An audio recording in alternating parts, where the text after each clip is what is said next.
Good morning guys, you're very welcome along. This is now the early part of September and the days are getting decidedly chillier, hence I'm wearing my top. I've got myself into a bit of a muddle when I moored up yesterday because there's quite a run in this bit of a river here. This is the Camlin River and there's a weir about 20 yards away from where the boat is. We're just above the weir, and what I should have done when I brought the boat in yesterday was turn it around first so that I'm facing up into the current, but as it turned out there was another boat coming out at the same time, so I took the easy option, which was just to reverse in, and while that was grand at the time, it's left me with a bit of a muddle this morning.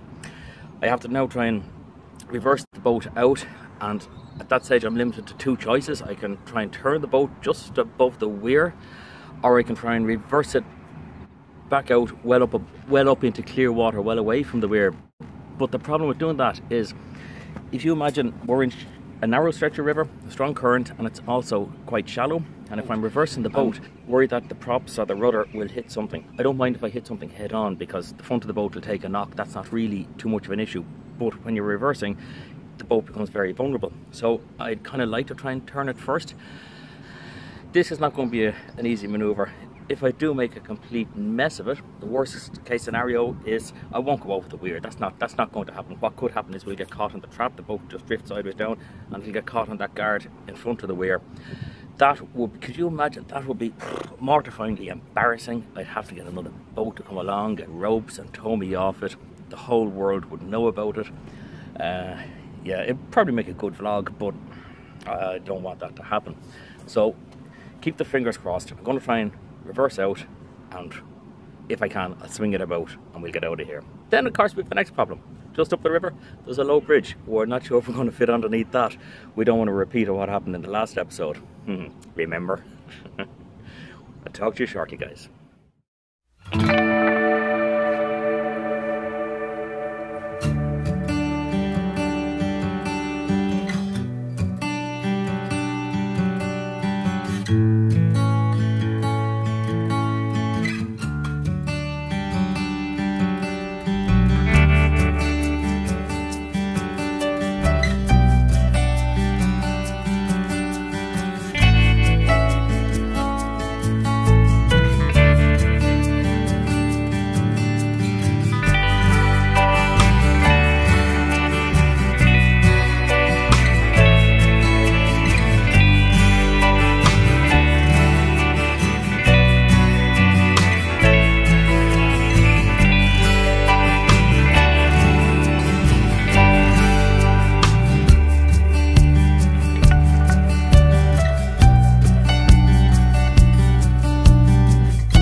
Somebody once said that there's few things more enjoyable in life than mucking about in boats.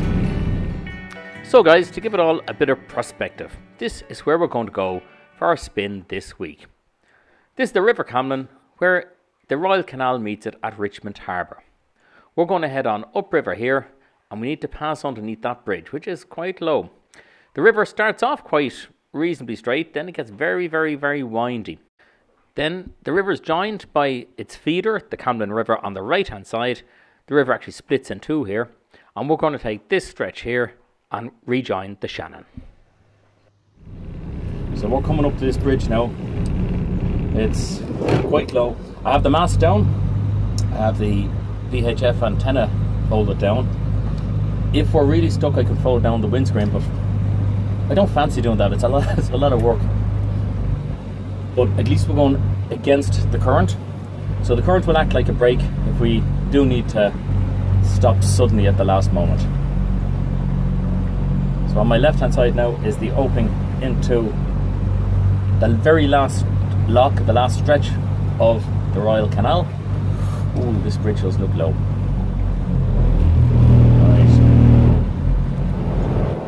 There's the air draft gauge, shiny 3 meters it's shown, just 2.3 meters, yeah, okay.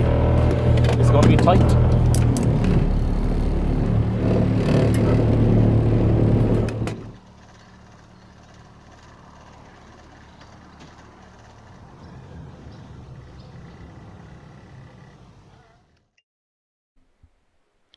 Now at first here it looks like we're not actually going to fit under, but we take it very, very slowly, and look at that, we just squeeze through.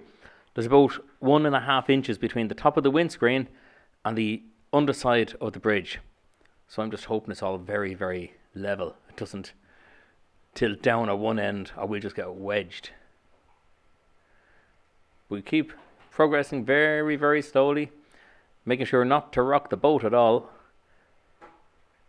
And we slowly squeeze on through. That's about as tight as a gap as you're ever likely to get.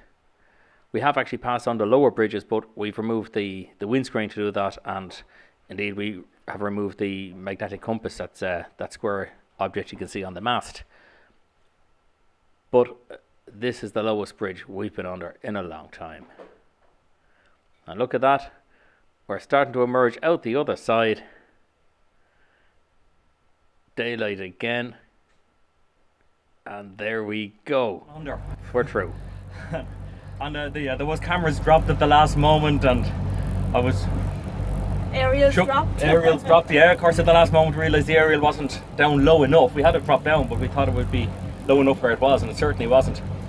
But we got through it. So that's two things we've done today. We've turned the boat above a weir without causing major disaster. The boat is still fit for purpose afterwards, and we've got under a low bridge. Yeah. Well done, boy. And we didn't break our cameras. Not yet. So now we just enjoy the Camlin River.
You're the only boat we met this morning, so...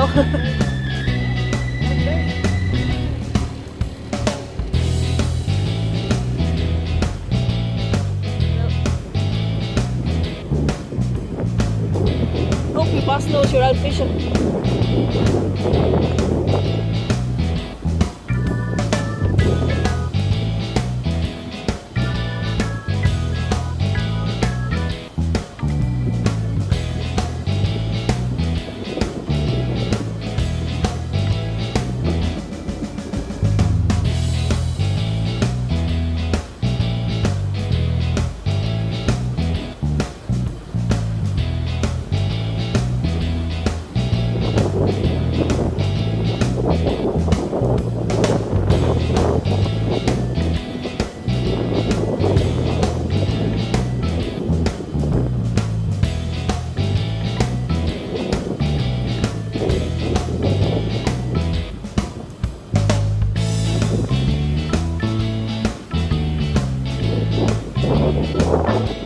Most of the Camlin River passes through scrubland that's really only used for the occasional cattle and mainly for sheep. And if you tie onto a tree here at night time, you can look around and in all 360 degrees you'll be hard pressed to see a light. If you want to get away from it all, this is the place to go to. So guys, that brings us to the end of yet another episode. If this is your first time watching this channel, if you click the round subscribe button there and tick the bell so you get notifications, you'll be sure not to miss another episode. We're just heading here out onto the River Shannon, off the River Camlin, and we look forward to seeing you again next week. Thanks for watching.